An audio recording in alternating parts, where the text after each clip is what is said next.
할렐루야. 주의 예배 오신 여러분들 또 환영합니다.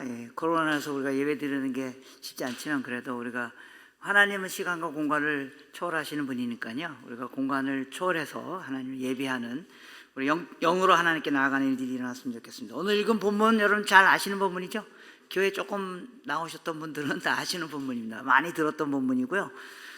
특별히 예수님이 성전에 들어가셨는데 가니까 사람들이 막 장사하고 있었어요. 비둘기 팔고 그 돈 바꾸고. 그래서 예수님께서 그걸 그 책상을 다 뒤엎으시고 그들을 채찍으로 내쫓으시고 그들을 보고 강도라고 맞은 장면입니다. 성경에서 장사하지 말라 그렇게 보통 많이 알려져 있는 본문입니다. 그래서 이 본문 갖고 설교 많이 들었을 것 같습니다. 성경에서 장사하지 말라고. 저도 어렸을 때 저희 고향교회에서 이런 설교 들은 적이 있습니다. 우리 그때 원로 목사님이 우리 교회에서 자꾸만 여정도회가 장사하니까 여정도회 자꾸 교회에서 장사하지 마십시오. 교회가 무슨 장사하는 데인 줄 아십니까? 왜 자꾸 주일날 깨 팔고 미역 팔고 기름 팔고 이런 거 교회에서 하십니까? 그런 거 하지 마십시오. 그러면 여정도회장이 저에서 쫙 째려보면서 내가 뭐 깨 팔고 미역 팔고 기름 팔아서 딴 데 쓰나 다 성경금에 쓰지. 물론 그 중에 일부 떼내서 설악산 놀러 가기도 하지만 아무튼 뭐 그럴 때 많이 들어왔던 그런 본문입니다. 또 오늘 본문은 내 집은 기도하는 집인데 너희가 강도의 굴을로 만들었다. 그래서 성전이 기도하는 데인데 성전에 와서 딴짓하고 있구나 뭐 이럴 때 많이 듣던 본문입니다. 제가 처음 대학 다닐 때 그때 교회에서 처음 기타 칠 때입니다. 기타. 그전에 기타 치라는 그런 거 없었습니다. 저희 대학 때 기타 치면서 그때 처음 뭐 예수님 찬양 뭐 내게 강 같은 평화 이런 거 막 할 때입니다. 그래서 우리 청년들이 막 청년을 모여서 막 기타 치고 예수님 찬양 막 이렇게 하면요 장로님이 탁 들어서 이놈들 교회가 기도하는데 내 교회에서 기타 치고 너네 연애하려고 그러지 뭐 이렇게 막 그럴 때 떠오르는 이미지가 있는 본문입니다. 설마 예수님께서 교회에서 좀 장사 조금 했다고 기타 쳤다고 이렇게 상을 다 뒤엎고 그렇게 하시겠습니까? 오늘 본문은요 또 마태, 마가, 누가, 요한복음에도 다 나옵니다. 많이 익숙한 본문입니다. 그래서 요한복음에 보면 예수님께서 채찍으로 노끈을 만들어가지고 다 그들을 폭력으로 그들을 내쫓습니다. 여러분 예수님과 폭력 이거 안 어울리는 말입니다. 예수님 폭력 한 번도 사용하신 적이 없습니다. 오늘 장면에서 딱 한 번 사용하셨습니다. 이게 굉장히 큰 의미가 있을 거라는 겁니다. 예수님 폭력을 사용하셨다. 그래서 오늘 보면은 단순히 성전에서 장사하지 말라, 성전에서 이익 남기지 말라, 성전은 기도하는 것이라 그런 의미보다 훨씬 더 큰 의미를 갖고 있다는 사실 우리가 좀 알아야 됩니다. 여러분 성경 전체를 통해서 이해하셔야 되죠. 그래서 오늘 본문도 이 본문만 갖고 이해하면 그냥 장사하지 말라 이렇게 하게 되는데 성경 전체를 통해서 본문을 이해하셔야 됩니다. 오늘 예수님이 이제 성전에 들어가셨잖아요. 언제 들어가셨어요? 6월절에 들어가셨습니다. 6월절. 여러분 6월절 아시죠? 6월절은 유대인의 절기 중에 아주 중요한 절기입니다. 그 3대 절기 중에서도 제일 중요한 절기입니다. 그러니까 많은 사람들이 또 어떤 절기입니까? 그들이 애굽에서 벗어나게 하신 그 사건을 기념하는 그런 절기잖아요. 그래서 많은 사람들이 6월절에 예배드리기 위해 성전에 모여드린 겁니다. 그런데 이 예수님이 들어간 이 성전은 사실은 누가 지은 성전이에요? 이 성전은요 구약의 솔로몬이 지은 성전입니다. 그죠? 기억나시죠? 솔로몬 때 처음 성전이 지어진 것이죠. 그래서 구약에서 혹은 성경 전체에서 성전의 의미는 뭐예요? 성전의 의미는 건물을 말하는 게 아닙니다. 성전의 의미는 뭡니까? 하나님의 임재를 말하는 겁니다. 하나님께서 내가 너희들에게 임재할 것이다. 이스라엘 백성을 애굽에서 끄집어내셔서 불구이런 구름 기둥으로 함께 하시다가 광야를 지나면서 내가 너희에게 영원히 거할 것이다. 그래서 성전을 져라. 그래서 지은 게 성전입니다. 그래서 성전은 건물을 말하는 게 아닙니다. 하나님의 임재를 말하는 겁니다. 내가 너희와 함께 있겠다. 그래서 구약에서 솔로몬이 성전을 짓게 됩니다. 자, 그러다가 이들이 바벨론에 포로 잡혀갔을 때 다 무너지죠. 그런데 무너졌는데 다시 바벨론에서 돌아와서 수룹바벨 뭐 이런 사람들 돌아와서 다시 지은 성전입니다. 그게 뭐 에스라서라든지 뭐 느헤미야서라든지 그런 데 나오는 장면이죠. 또 열왕기 상하 이런 데 나와요. 성전을 짓는 장면입니다. 그런데 그래서 그 다시 지은 성전이 그런데 이스라엘이 완전히 멸망하고 성전이 완전히 무너집니다. 그러다 신약시대에 넘어와가지고 헤롯 왕이 이 유대를 통치하면서 로마를 대신해서 유대를 통치하면서 이스라엘 백성들에게 잘 보이려고 어마어마한 돈을 들여서 멋지게 지은 그 성전에 예수님이 들어가셨다 그런 뜻입니다. 그래서 예수님이 성전에 들어가셨다는 말은 그냥 건물에 들어갔다는 말이 아니라 하나님의 임재 장소에 들어갔다는 말이고 그리고 그 장소는 바로 솔로몬 때부터 지어진 그 성전에 예수님이 들어가셨다 그런 뜻이라는 겁니다. 여러분 왜 솔로몬 시대에 성전이 지어진 걸까요? 여러분 이스라엘 역사의 클라이막스가 어느 때였어요? 이스라엘 역사의 클라이막스가 어느 때였어요? 다윗과 솔로몬 시대잖아요, 그죠? 여러분 다 아시죠? 네, 근데 여러분들 다 입을 막고 있기 때문에 말해도 제가 못 듣죠. 다 아신다고 치고. 그래서 다윗과 솔로몬 때에 성전이 지었어요. 왜 다윗과 솔로몬 때에 성전이 지어졌을까요? 여러분 이스라엘 역사의 클라이막스가 어느 때예요? 다윗과 솔로몬 때예요. 즉 이스라엘 역사의 클라이막스 때 성전이 지어졌다는 말입니다. 무슨 뜻입니까? 뭐가 이스라엘 역사의 클라이막스라는 겁니까? 여러분 다윗은 왜 성전을 지으려고 했어요? 다윗은요, 다윗의 인생의 목표가 뭐였어요? 다윗의 인생의 목표가 뭐였어요? 성전을 짓는 거예요. 그럼 건물을 크게 짓는 게 인생의 목표였어요? 아니었어요. 다윗의 인생의 목표는 성전, 즉 하나님의 임재를 우리 가운데 임하게 하는 그 일을 하겠다는 겁니다. 그게 다윗의 인생의 목표였습니다. 다윗은 영토를 넓히는 게 목표도 아니었고요, 큰 땅을 얻는 것도 목표도 아니고요. 레바논을 공격한 이유가 뭐예요? 거기서 백항목을 가져다가 아름다운 성전, 큰 아름다운 건물을 짓겠다는 게 아니라 하나님의 임재의 장소를 아름답게 꾸미겠다는 거예요. 하나님의 임재가 우리 가운데 임하는 거, 그게 다윗의 인생의 목표였어요. 그리고 그게 이스라엘 역사의 클라이막스예요. 여러분 뭐가 여러분의 인생의 클라이막스가 되길 원하십니까? 여기 보니까 우리 젊으신 분들 많이 계신데요, 혹시 우리 젊은 자매님들 뭐가 여러분의 인생의 클라이막스가 뭐가 되기를 원하십니까? 드디어 그 형제를 만나는 순간이요? 여러분 인생의 절망의 시작입니다. 농담입니다. 제 아내가 어느 날 이렇게 했는데 딱 째려보는 거예요, 밥 먹는데. 그래서 아이 또 왜 또 째려봐 그랬더니, 말해봐 그랬더니 딱 이런 거예요. 내 인생의 절망이 언제 시작되는 줄 알아? 딱 그런 거예요. 당신 만나고부터. 농담입니다. 저 아내 저희 사랑합니다. 다윗은 뭐가 자기 인생의 클라이막스가 되길 원했냐면, 자기로 말미암아 하나님의 임재가 우리 가운데 임할 수 있게 된다면. 여러분 저와 여러분의 인생의 클라이막스가 뭡니까? 하나님이 우리 가운데 영원히 거하는 사건이 일어나는 겁니다. 그 역사가 저와 여러분들에게 매일매일 일어나기로, 그랬을 때 우리 인생이 매일매일이 클라이막스가 되는 거라는 겁니다. 다윗은 그걸 원했어요. 그래서 다윗이 성전을 다 짓기로 작정을 해놨잖아요. 다 만들어놨어요. 사실은 다윗이 설계도까지 다 만들어놓고요, 모든 물건들 다 만들어놨어요. 재료들. 그런데 하나님께서 그 다음에 다윗이 설계도를 만들고 그 아들인 솔로몬을 통해서 성전을 짓게 하는 사건입니다. 즉 하나님의 임재가 그 가운데 임하게 됐다는 거죠. 그래서 열왕기상 8장에 보시면요, 솔로몬이 성전을 다 짓고 성전에 올라가서 이제 기도를 하게 됩니다. 열왕기상 8장에 기도를 하는데, 열왕기상 8장 22절부터 24절을 보면요, 솔로몬이 단 앞에 서서 이스라엘 온 회중을 마주서서 하늘을 향하여 손을 펴며 가로되 이스라엘 하나님이여 여호와여 상천하지에 주와 같은 신이 없나이다. 이때가 솔로몬 인생의 최고의 순간입니다. 뭡니까? 성전이 이제 뒤에 성전이 다 지어진 겁니다. 즉 하나님이 임재한 겁니다. 그리고 앞에 자기가 얻은 어마어마한 영토와 백성들, 그 어마어마한 권력, 그 사이에 딱 손을 얹고 기도하는 겁니다. 기도하면서 회중을 향하여 기도하면서 뭐라고 해요? 하나님, 상천하지에 하나님과, 즉 하늘과 땅에 하나님 같은 분이 없나이다. 하나님은 하늘과 땅에 모든 곳에 계시기 때문에, 물론 이 성전에 계신 분은 아닙니다. 성전에 하나님이 계시는 건 아니에요. 하나님 온 세계에 계셔요. 그러나 하나님께서 우리 가운데 임재하시겠다고 약속하시고 우리에게 복 주시겠다고 약속하시고, 그런데 여러분 복 중의 복이 뭐예요? 복 중의 복이 하나님의 임재를 경험하는 겁니다. 그래서 하나님 이스라엘 백성들에게 내가 너에게 복을 줄 것이다. 근데 그 복 중에 최고의 복인 드디어 하나님이 우리 가운데 임재하신 이 일이 드디어 일어났군요 라고 하면서 기도하는 겁니다. 그러면서 뭐라고 얘기하냐면 23절 24절에 계속해서 주께서 온 마음으로 주의 앞에서 행하신 종들에게 언약을 지키시고 은혜를 베푸셨나이다. 주께서 주의 종 내 아비 다윗에게 허락하신 말씀을 지키사 주의 입으로 말씀하신 것을 손으로 이루심이 오늘과 같으니라. 주님께서 입으로 이스라엘 백성들에게 하신 언약이 뭐예요? 여러분 하나님 이스라엘 백성에게 하신 언약의 내용이 뭐예요? 그걸 말씀하셨는데 그 말씀을 이스라엘 백성들에게 하셨고, 그리고 나의 조상 다윗에게 하셨고, 그것을 오늘 이루셨습니다. 여러분 하나님이 이스라엘 백성에게 하신 언약의 내용이 뭐예요? 하나님이 이스라엘 백성에게 하신 언약의 내용이 뭡니까? 그게 바로 창세기 12장 1절부터 3절입니다. 여러분 이스라엘이라는 나라의 시조가 누구예요? 시조가 누구예요? 아브라함이잖아요. 그죠? 하나님이 아브라함을 불러다가 창세기 10장 1절부터 3절, 여러분 잘 아시는 말씀일 겁니다. 여러분 특별히 성교에 관심 있다고 하니까, 많은 열심히 있는 교회니까 여러분 본문을 잘 알고 있죠. 하나님이 아브라함을 불러다가 뭐라고 얘기했어요?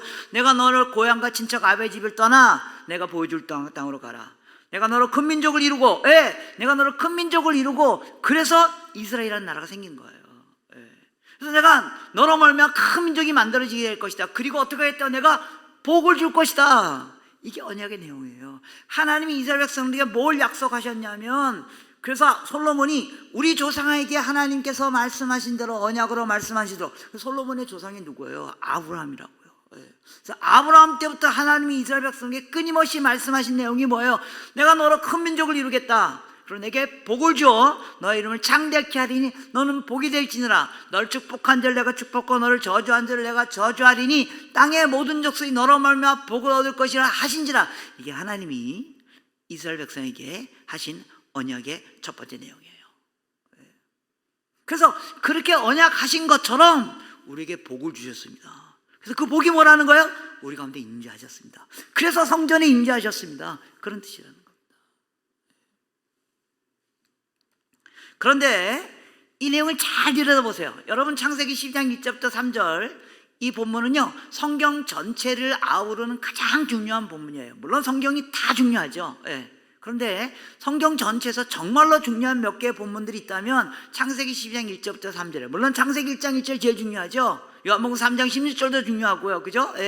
그런데 정말로 우리가 놓치지 말아야 할 본문은 창세기 12장 1절부터 3절이에요. 하나님께서 이스라엘 백성을 불러다가 내가 너희들에게 이렇게 할 것이다. 그리고 여러분 아시겠지만 오늘날 하나님의 백성, 이스라엘 백성에 해당되는 사람들이 누구야? 바로 우리들이라는 거예요. 그래서 하나님이 아브라함을 통하여 이스라엘 백성에 하신 약속은 하나님이 우리에게 하시는 약속의 내용이라는 거예요. 신약시대. 자, 하나님이 아브라함에게 뭐라고 약속하셨어요? 하나님이 아브라함에게 뭘 주시겠다고 약속하셨어요? 복을 주겠다. 그런데 이 본문을 자세히 들여다보면요 하나님이 아브라함에 하신 약속의 내용은 복을 주겠다는 게 아닙니다. 여러분 성경 잘 읽으셔야 됩니다. 성경은요 하나님의 말씀이지만 동시에 뭐예요? 성경은 책이에요. 그래서 성경을 잘 읽는 방법이 뭐예요? 국어책 읽듯이 읽으셔야 돼요. 국어책 읽듯이 읽는다는 말이 뭐예요? 물론 성경은 성령의 도우심으로 깨닫는 겁니다. 하나님의 말씀이기 때문에. 그냥 우리가 해석할 때 국어책 읽듯이 뭐예요? 주어, 동사, 목적어, 목적보 이런 거 찾으셔야 된다는 겁니다. 창세기 12장 1절부터 3절에서 주어가 누구예요? 여호와께서. 하나님이 주어예요. 목적어가 누구예요? 아브라함에게 라고 생각한다는 겁니다. 아니라는 겁니다.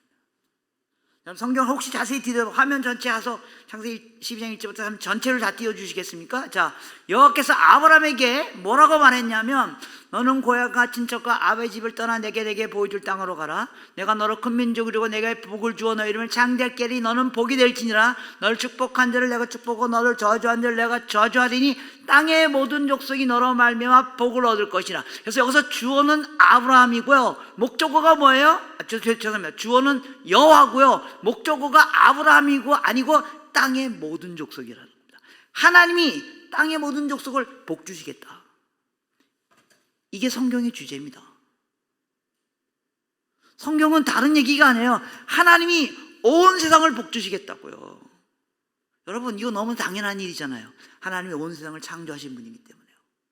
그리고 창세기 1장에 하나님이 온 세상을 창조하시고 뭐라고 말씀하세요? 복을 주어 이르시되 생육하고 번성하고 충만하라. 하나님이 이 세상을 창조하신 목적은 온 세상의 복을 받겠다는 겁니다. 그런데 여러분 잘 아시는 것처럼 창세기 3장에 인간의 타락으로 온 세상이 복을 받기는 그냥 죽음을 향하여 가고 있었다는 겁니다. 그런데 하나님께서 아브라함에게 나타나셔가지고 내가 온 세상을 다시 복주겠다. 그런데 온 세상을 복주는데 그걸 어떻게 하냐면 내가 너를 불러다가 너로 말미암아 큰 민족을 만들고 그 민족에게 먼저 복을 주고 그 민족이 복이 되게 할 것이다. 요거 놓치면 성경 놓치는 겁니다.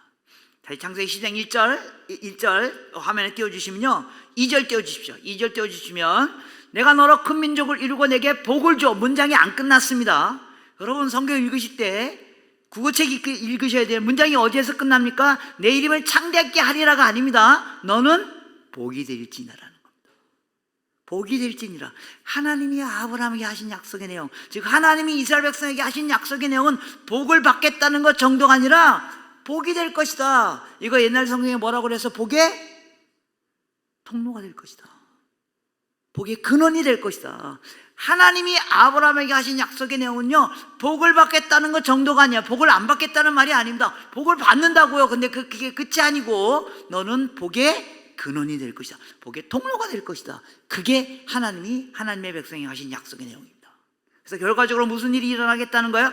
땅의 모든 족속이 복을 얻게 될 것이다. 여러분, 그런데 창세기 12장 1절부터 3절 읽으면서 계속 자, 여기서 하나님이 아브라함에게 하신 약속의 내용이 뭡니까? 그럼 사람들이 예, 아브라함에게 복을 주겠다고 말씀하셨습니다. 이게 제일 먼저 눈에 띄어요. 왜 그런지 아세요? 우리 사이콜로지가 뭐예요? 우리가 아브라함과 같은 위치에 있다는 거예요. 그래서 하나님이 아브라함에게 복을 주시는 것처럼 우리에게 복을 주실 것입니다.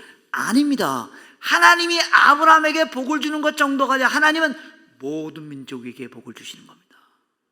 그 일을 위하여 아브라함을 불러다가 그 민족에게 복을 주고 그가 복이 되게 할 것이다. 그래서 하나님의 백성을 향한, 온 세상을 향한 하나님의 목적은 온 세상에 복을 받는 것이고요, 하나님의 백성을 향한 하나님의 약속이 뭐예요?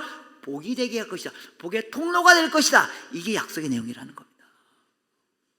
그리고 그들로 말미암아 복이 흘러가서 모든 민족이 복을 받는 일이 일어나게 될 것이다. 이거 놓치면 기독교 놓치는 겁니다. 오늘날 교회가 이거 놓치고 있습니다. 하나님이 교회를 축복하는 게 아닙니다. 오해하지 마십시오. 하나님은 교회를 통하여 온 세상을 축복하는 겁니다. 여러분, 성경 구절 혹시 많이 외우세요? 혹시 딱 하나 외운다 그러면, 딱 한 구절 외운다 그러면 외우는 성경 구절 뭐예요? 요한복음 3장 16절. 네. 설마 그걸 못 외우시겠습니까? 한번 같이 외워볼까요? 시작. 하나님이 세상을 이처럼 사랑하사 독생자를 주셨으니 이는 저를 믿는 자마다 멸망치 않고 영생을 얻게 하려 하십니다. 하나님이 누굴 사랑하셨다고요? 세상을입니다. 제가 아무 얘기 안 하고, 자, 요한복음 3장 16절 한번 읽어봅시다. 딱 그러고 하나님이 누굴 사랑하셨다 그러면 저요 우리요 막 그래요. 하나님은 저와 여러분을 사랑하신 게 아니고요, 온 세상을 사랑하신 겁니다. 우리가 그 안에 있을 뿐입니다. 그리고 하나님께로부터 먼저 사랑을 받은 하나님이 우리 가운데 임재하신 이유는 우리가 복의 종착역이 아니라 복의 통로가 되어져서 결국 모든 민족이 복을 받게 하는 그 일을 위하여 하나님의 백성을 부르셨다는 겁니다. 이게 하나님이 이스라엘 백성이 하신 약속입니다. 그리고 여러분 구약성경 읽어보세요. 다 계속 이 얘기입니다.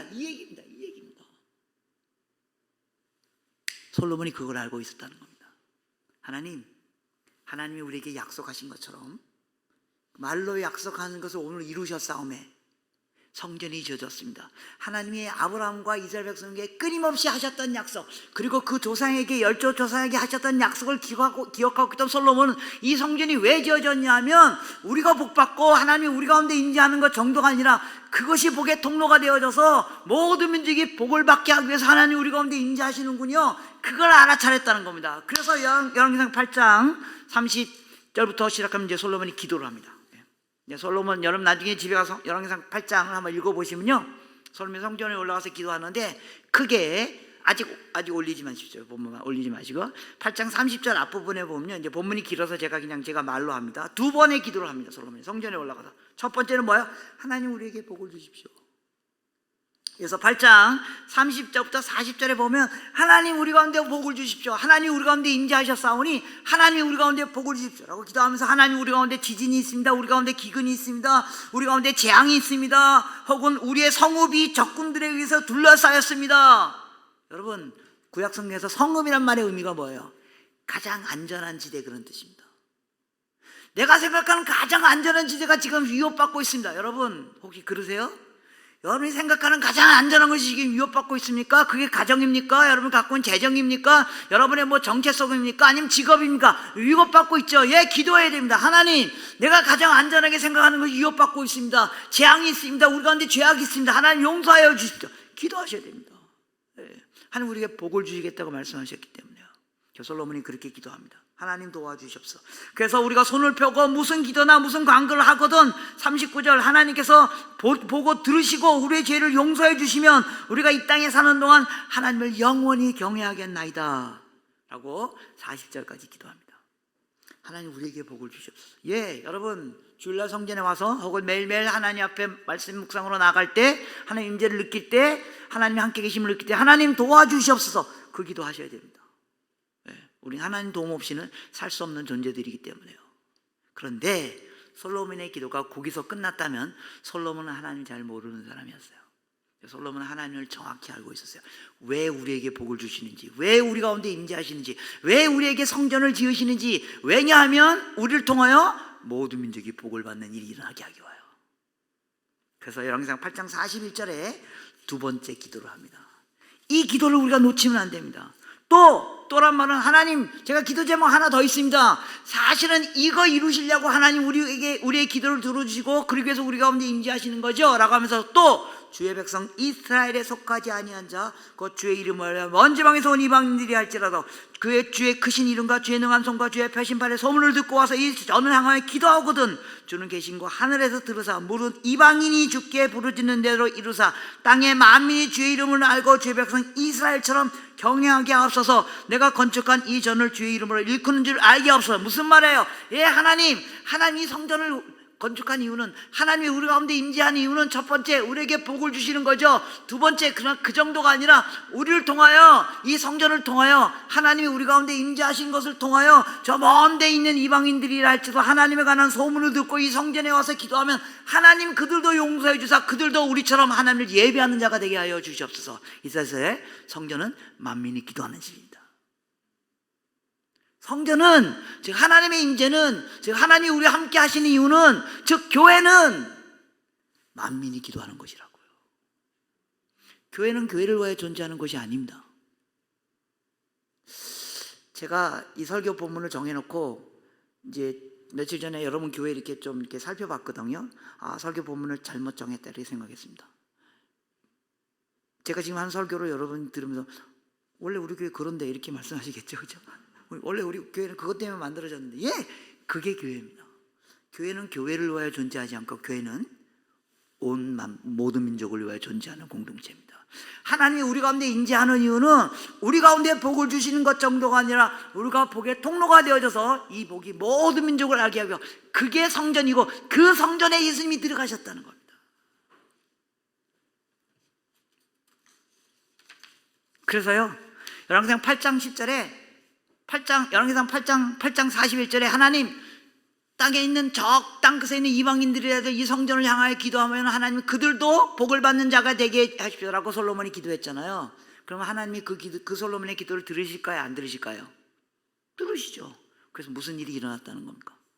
열왕기상 8장에 그렇게 기도하니까 열왕기상 10장에 정말 누가 솔로몬을 찾아 성전으로 옵니다. 누가 옵니까? 열왕기상 10장에 스바야 왕. 스바 형은 어디에서 온 사람이에요? 마태복음에 보면 스바 형이 어디에서 왔다고 예수님이 말해요? 땅끝에서. 땅끝에 있는 사람들이 성전을 찾아오는 거예요. 땅끝에 있는 사람이 성전을 찾아와가지고 열왕기상 10장에 보면 솔로몬이 받은 그 지혜와 지식과 그 영광의 어마어마한 것을 보고 스바 형이 누굴 찬양하더라고요? 여호와를 송축할지니라. 여러분, 성전은 고우가 아닙니다. 성이 잠깐 마태복음 28장 고 맞아요. 근데 성경은 사실은 컴이에요. 그들이 우리를 만나는 거예요. 그들이 우리에게 오는 거예요. 그들이 우리를 만날 수 있도록 우리가 그들 가운데 가 있는 거예요. 그들이 우리를 만나보고 우리 속에 있는 하나님의 영광과 우리 속에 있는 하나님의 은혜와 우리 속에 있는 그 어마어마한 것들 그들이 발견하고 나도 너희처럼 하나님을 따라야 되겠다 하는 일들이 일어나는 것, 그 공동체가 바로 교회라는 겁니다.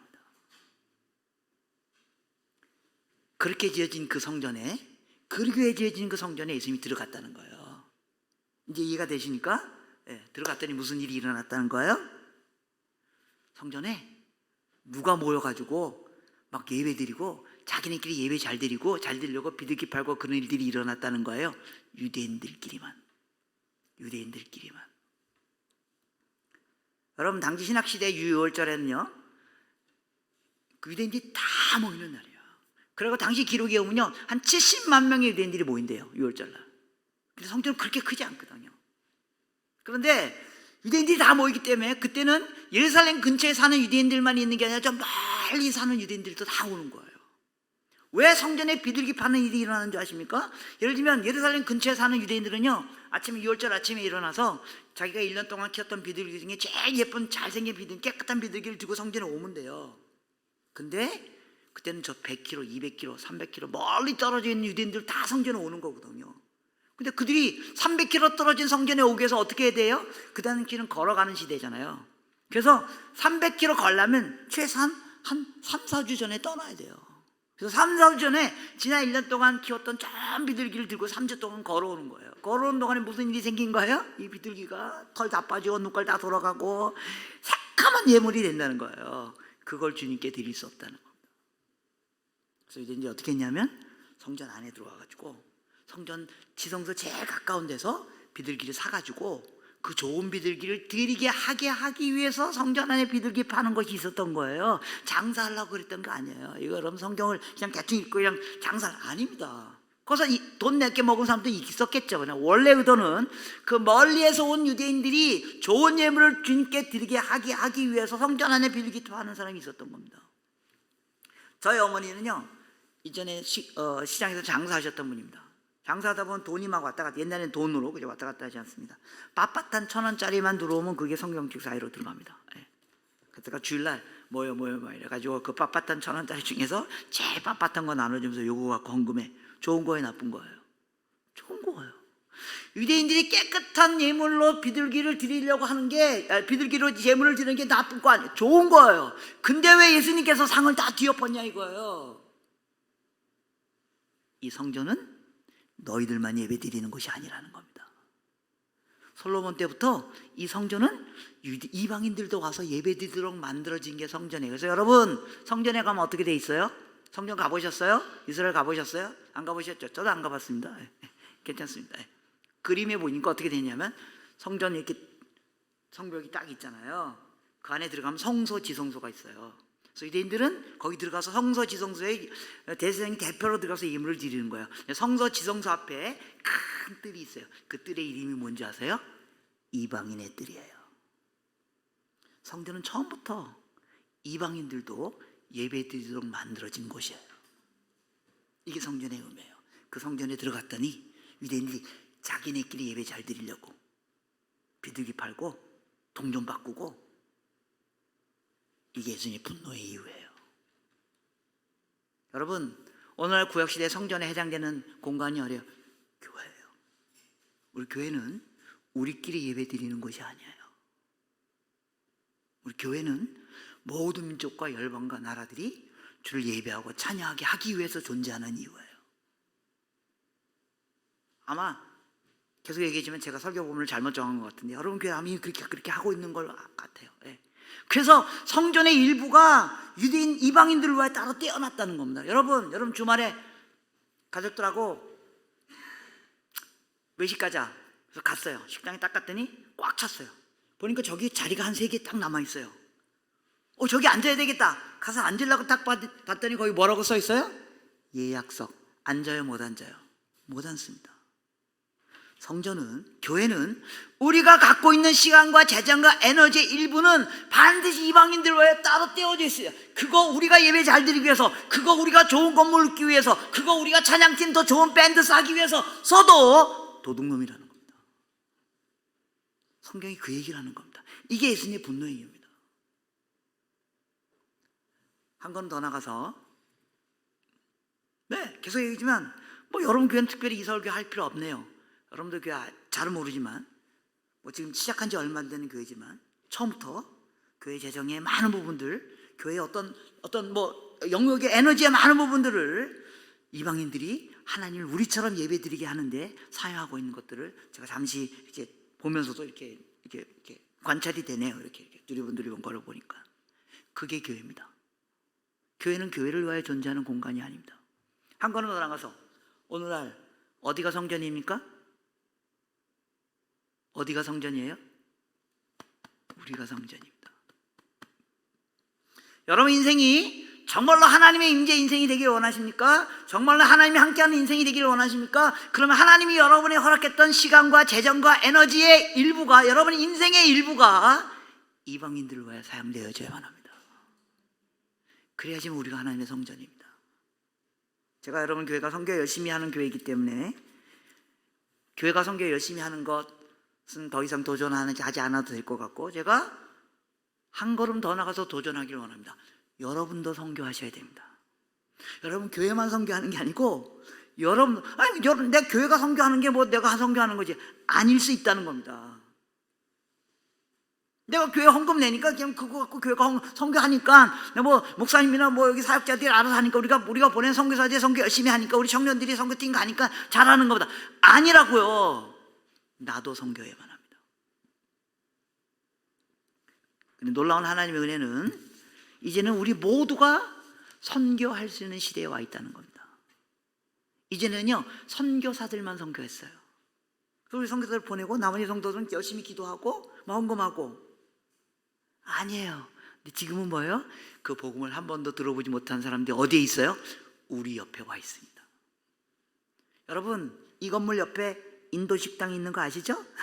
오늘 점심은 인도 음식을 할까요? 그들이 우리 옆에 와 있습니다. 지금 한국에 250만 명의 외국인들이 살고 있습니다. 20만 명의 유학생들이 살고. 근데 그들이 다 어디서 왔어요? 한국에 와 있는 나라들 대부분의 나라들이 어디 왔어요? 뭐 미국, 영국 이런 데서 아닙니다. 다 복음을 한 번도 들어보지 못한 중앙아시아, 아프리카, 동남아시아 지역에서 온 사람들입니다. 그들이 우리 옆에 있습니다. 과거의 선교는 보내는 거였습니다. 네, 지금의 선교는 여전히 계속 보내야 됩니다. 여전히 계속 그들을 찾아가야 됩니다. 동시에 그들이 우리 옆에 와 있다고요. 까딱 잘못하면 보내고 또 나간 성원을 이것만 선교로 생각해요. 더 좋은 기회가 우리 옆에 와 있는 거 아세요? 여러분들이 무슬림권에 가가지고 1년에 한 명 예수 믿게 하면 어마어마한 일을 하는 겁니다.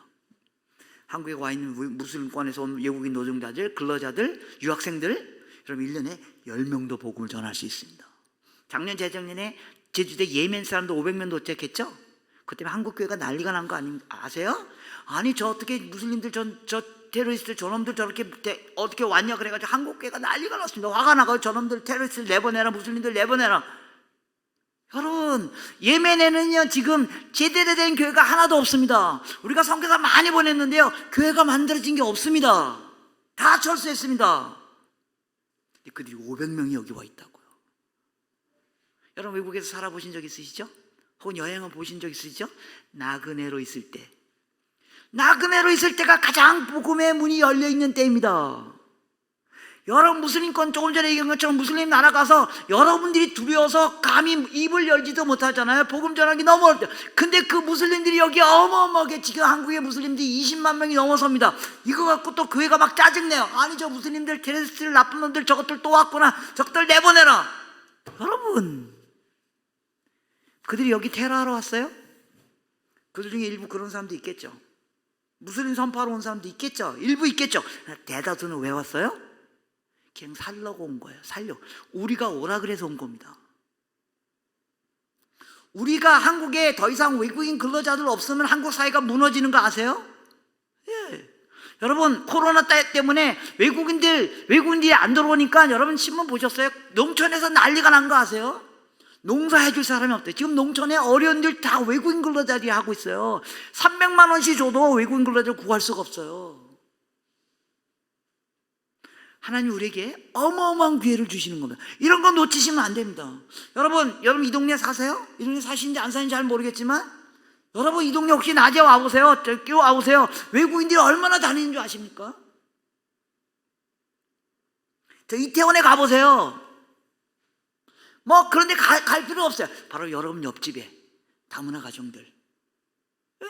여러분 직장에 외국인들, 근데 그들이 자기네 나라에서는 복음을 한 번도 들어볼 기회가 없는 사람들이 바로 우리 옆에 와 있다고. 한국의 교회가 이렇게 많은 곳에 와 있는데도 여기서 3년 5년 일하면서 한 번도 그리스도를 만날 수 있는 기회가 없다면 그건 불행입니다. 그리고 그건 우리 교회가 크게 실수하는 겁니다. 이제 새로운 선교 시대에 왔습니다. 우리 모두가 선교할 수 있는 시대가 왔습니다. 그래서 제가 새로운 단어를 만들어놨는데 선교사라는 단어 대신 선교인. 선교사 그러면 뭐 특정한 사람들만 선교하는 것처럼 생각해요. 아닙니다. 여러분 국내에서 전도 누가 제일 열심히 해요? 여러분 교회 전도 누가 제일 열심히 해요? 누가 여러분 교회에서 새로운 사람들 데리고 와요? 목사님입니까? 전도사님입니까? 목사님과 전도사님이 새로운 사람 데리고 오는 교회보다 성도들이 막 새로운 사람을 데리고 오는 그 교회가 진짜 부흥하는 교회입니다. 성교가 뭡니까? 다른 거 아닙니다. 복음 전하는 일입니다. 복음을 한 번도 들어보지 못한 사람들에게 복음 전하입니다. 그들이 우리 옆에 와 있습니다. 여러분의 삶과 직성 속에서 복음을 전할 수 있는 길이 얼마든지 있습니다. 국내에 와 있는 외국인들에게 관심을 가지고 선교사도 보내주시고 선교도 계속 가시고요. 동시에 여러분 개인도 매일매일 삶 속에서 국내에 와 있는 사람들에게 복음을 전하십시오. 다가가십시오. 뭐 처음부터 가서 예수 믿어라 이렇게 막 말 못하죠. 뭐 여러분들이 말이 안 통할까 봐 걱정하지 마세요. 여러분들의 그 나라 말 솜씨보다 그 나라 사람, 그 사람들의 한국어 솜씨가 더 뛰어난 거 아시죠? 걱정하지 마세요. 한국말 하셔도 됩니다. 환대를 베푸세요. 환대를 베푸세요. 예를 들면 오늘 이 예배 끝나고 당장 환대를 베풉시다. 여러분 집에 돌아가실 때요, 뭐 주머니에 사탕 같은 거 있으십니까? 혹은 뭐 규리에도 하나 있으십니까? 버스나 전철 탔을 때 딱 보면 알잖아요. 누가 한국에 온 근로자인지. 전철에서 어리버리하고 있는 사람들 딱 보면 알잖아요. 다가가서 힘들죠? 수고하세요. 이런 말 한마디 하는 거. 그래서 귤 하나 넘겨주는 거. 그 선교하는 겁니다. 한번 해봐야 되겠다. 그래서 딱 다가가서 이렇게 한번 이렇게 가서 말하려고 이렇게 삐죽삐죽하면서 이렇게 하는데 눈이 탁 부딪혔어. 그럼 탁 피하죠. 왜요? 두려워서. 여러분과 국내에 와 있는 외국인 근로자가 눈이 딱 마주쳤습니다. 누가 더 두려울까요? 그들이 더 두려워합니다. 여러분 환대를 베푸세요. 환대가 선교입니다. 환대가 선교입니다. 결론 내리겠습니다. 여러분의 교회는 열심히 선교하고 정말로 오늘 본문에서 말한 그 예수님이 분노했던 그런 성전이 아니라 정말로 이 성전을 통하여 모든 민족이 열방이 복을 받는 그런 교회가 되게 하신 것을, 그런 교회로 출발한 것에 대해서 감사와 축복을 드립니다. 제가 한국교회 선교를 다 대표하는 사람은 아니지만 그래도 너무너무 감사합니다. 한 걸음 더 나가서 성도 여러분들도 선교에 참여하길 원합니다. 그러므로 말미암아 우리가 진정한 하나님의 임재에 하나님의 임재하시고 하나님이 우리를 통하여 모든 민족이 복을 받게 하는 그런 교회와 그런 개인이 되기를 축복합니다.